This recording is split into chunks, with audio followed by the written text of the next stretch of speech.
श्री स्वामी समर्थ. नमस्कार मंडळी, आपल्या सर्वांचं आपल्या लाडक्या चॅनलमध्ये स्वागत आहे. आजच्या व्हिडिओमध्ये आपण बघणार आहोत की मकर संक्रांत जवळ आलेली आहे. 2025 वर्ष सुरू होणार आहे आणि यातला पहिला सण येतो तो म्हणजे मकर संक्रांत. आता मकर संक्रांत आली म्हटल्यावरती काही गोष्टी ज्या आहेत त्यांची विशेष काळजी घ्यावी लागते. सध्या सर्वजणी मकर संक्रांतीसाठी साड्यांची खरेदी म्हणा किंवा बऱ्याच जणींना मुलांचे बोरनान म्हणा या गोष्टी ज्या आहेत त्या करायच्या असतात आणि याच्या निमित्तानं साड्या घेणं म्हणा किंवा मॅचिंग करणं म्हणा या सर्व गोष्टींची तयारी जी आहे ती आतापासूनच सुरू झालेली आहे. पण यावर्षी मकर संक्रांतीच्या वेळी किंवा मकर संक्रांतीच्या दिवशी तुम्हाला कोणत्या रंगाची साडी घालायची नाही आहे हे मी तुम्हाला सांगणार आहे. दरवर्षी वेगवेगळ्या प्रकारचा एक रंग असतो जो संक्रांतीने परिधान केलेला असतो, तर तो रंग आपल्याला परिधान करता येत नाही आणि तोच रंग कोणता आहे हे आजच्या व्हिडिओमध्ये आपण जाणून घ्यायचं आहे. त्याचबरोबर यावर्षी संक्रांत नक्की कशावरती आलेली आहे, कोणते नियम आपल्याला पाळायचे आहे, नक्की कधी संक्रांत आहे, संपूर्ण इन डिटेल माहिती तुम्हाला या व्हिडिओमध्ये बघायला मिळणार आहे. बांगड्या कोणत्या रंगाच्या घालायच्या, कोणत्या रंगाच्या घालायच्या नाही, शुभ रंग कोणते आहेत, कोणते रंग आपण परिधान करू शकता, ही संपूर्ण माहिती इन डिटेल तुम्हाला या व्हिडिओमध्ये बघायला मिळणार आहे. व्हिडिओ शेवटपर्यंत बघा. तुमच्या मित्रमैत्रिणींसोबत सुद्धा शेअर करा. तुमची आजूबाजूचे जे कोणी असतील तुम्हाला असं वाटतं की त्यांना सुद्धा ही माहिती समजावी तर यासाठी त्यांच्यासोबत सुद्धा शेअर करा. चॅनलवर नवीन असाल तर चॅनलला सबस्क्राईब करा आणि अजूनही ज्यांनी सबस्क्राईब केलेलं नसेल त्यांनी सुद्धा सबस्क्राईब करायचं आहे. व्हिडिओ आवडला तर लगेच लाईक करायचा आहे आणि व्हिडिओ शेअर देखील करायचा आहे.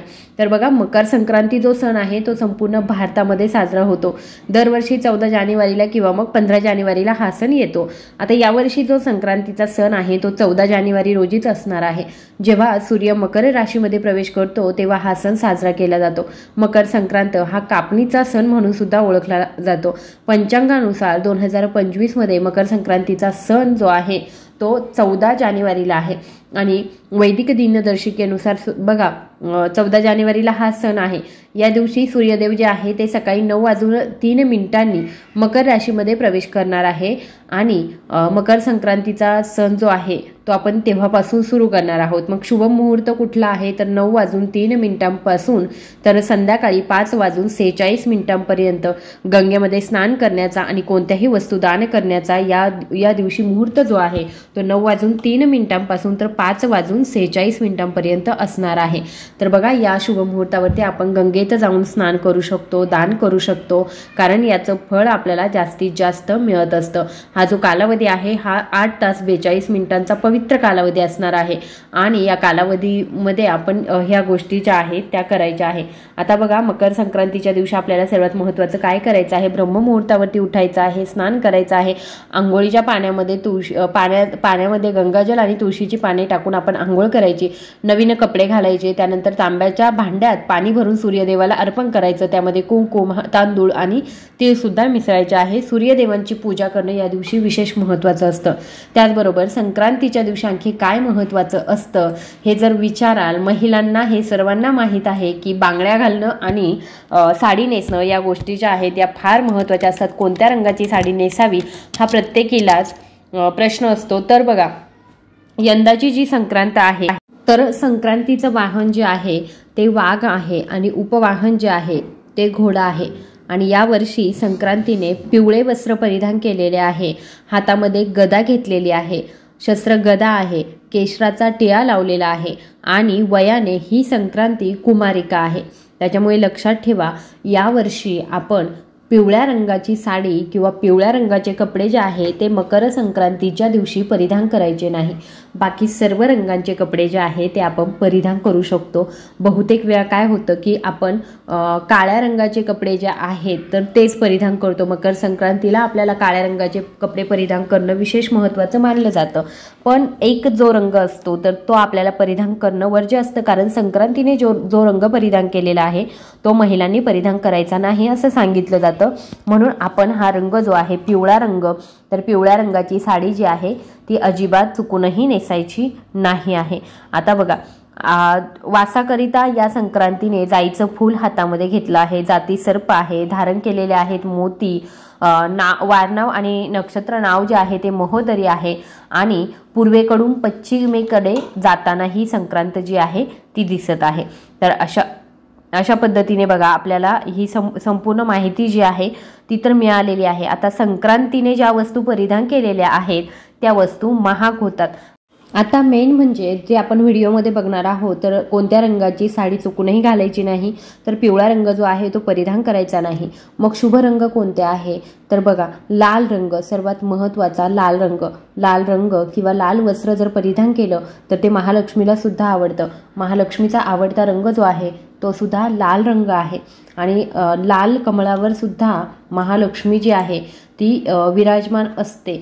त्याचबरोबर राम भक्त हनुमानाला देखील लाल व शेंदुरी रंग जो आहे तो प्रिय आहे। याच कारणामुळे भक्त हनुमानाला शेंदूर सुद्धा अर्पित केला जातो। माता दुर्गेच्या मंदिरामध्ये आपल्याला लाल रंगाचा वापर अधिक दिसून येतो। तसेच हा रंग चिरंतर सनातनी पुनर्जन्माच्या संकल्पना सुद्धा सांगतो। लग्नात देखील लाल रंगाचा वापर अधिक दिसून येतो, कारण हा रंग मंगल कार्यामध्ये शुभ मानला जातो आणि आयुष्यातील प्रगतीशी सुद्धा संबंधित लाल रंग आहे। मग म्हणूनच आपण मकर संक्रांतीला जी साडी घालणार आहोत तर या दिवशी लाल रंगाची साडी घालू शकता। त्याचबरोबर बांगड्या परिधान करताना मॅचिंगच्या नादामध्ये बघा लाल रंगाच्या बांगड्या ज्या आहेत त्या आवर्जून परिधान करा किंवा मग हिरव्या रंगाच्या बांगड्या ज्या आहेत त्या आवर्जून परिधान करा। बाकी कोणत्याही रंगाच्या बांगड्या शक्यतो घालू नका। तुम्हाला जर मॅचिंग करायचं असेल, घालायच्याच असतील तर अशा वेळी तुम्ही बांगड्या घालू शकता। पण अशा वेळी एक गोष्ट लक्षात घ्या की काचेच्या बांगड्या आवर्जून घाला। ज्या बांगड्या घालणार आहात तर त्यात लाल आणि हिरव्या रंगाची एक बांगडी तरी असू द्या, कारण हिरवा रंग जो आहे तो बुध ग्रहाचं प्रतिनिधित्व करतो आणि बुध ग्रह जो आहे तो बुद्धीचा कारक आहे। हा रंग जो आहे तो व्यापार, सिनेमा या क्षेत्रामध्ये सुद्धा यश मिळवून देतो। हा एकांताचा एक कलर मानला जातो किंवा रंग मानला जातो। सर्वसामान्यपणे हिरवा रंग जो आहे तो निसर्गप्रेमी, स्वप्नाळू अशा व्यक्तींना आवडणारा रंग आहे आणि बुद्धिप्रामाण्यवादी असतात ज्या व्यक्तींना हिरवा रंग आवडतो तर त्या व्यक्ती आपण सुद्धा आपलं शुभ व्हावं, सौभाग्य प्राप्तीचं प्रतीक देखील हा हिरवा रंग मानला जातो। हिरव्या चुडा जो आहे तर तो सुद्धा आपण याच्यामध्ये घालतो। लग्नामध्ये आपण हिरवा चुडा घालतो। तर रंगांबद्दल विशेष महत्त्वाची गोष्ट म्हणजे तुम्ही लाल किंवा हिरव्या रंगाच्या बांगड्या ज्या आहेत त्या आवर्जून घाला आणि त्या काचेच्या असाव्यात। त्याच्यानंतर शुभ रंग, साडीमध्ये कोणते शुभ रंग आहे तर हिरवा रंग। हिरव्या रंगाची माहिती जी आहे ती मी तुम्हाला आत्ता सांगितली आहे। त्याचबरोबर गुलाबी रंग, गुलाबी रंग म्हणजे प्रेमाची भावना आणि हा नम्रपणा दर्शवतो। गुलाबी रंग हा स्त्रियांशी निगडीत आहे। गुलाबी रंग हा आनंदाचं प्रतीक आहे आणि गुलाबी रंग बघितल्यावर मन सुद्धा शांत, आनंदी होतं आणि काही समस्या ज्या आहेत त्या आयुष्यामध्ये जाणवत नाही। रंगामुळे एकटेपणा कधीच जाणवत नाही असं सुद्धा लोक सांगतात, म्हणून गुलाबी रंग जो आहे तो सुद्धा तुम्ही परिधान करू शकता।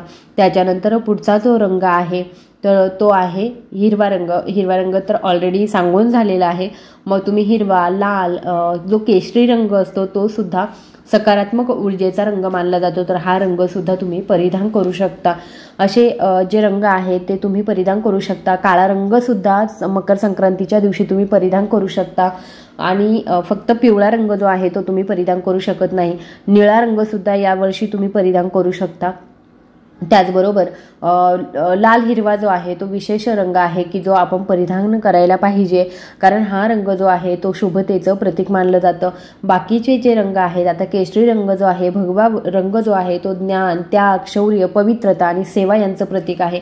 हिंदू धर्माच्या मूलभूत घटकांपैकी एक आहेत, म्हणून छत्रपती शिवाजी महाराजांच्या सैन्याचा रामकृष्ण अर्जुनाच्या रथावरील ध्वज जो आहे तो सुद्धा याच रंगाचा आहे आणि सूर्योदय आणि सूर्यास्ताचाही रंग जो आहे तो अधर्माचा अंधार दूर करून धर्माचा प्रकाश पसरवण्याचा संदेश देतो। म्हणजेच भारताच्या शाश्वत, सनातनी आणि पूर्वजन्मीच्या संकल्पना सांगणारा हा रंग आहे जो अंधकार आणि वाईटाचा नाश देखील करत असतो।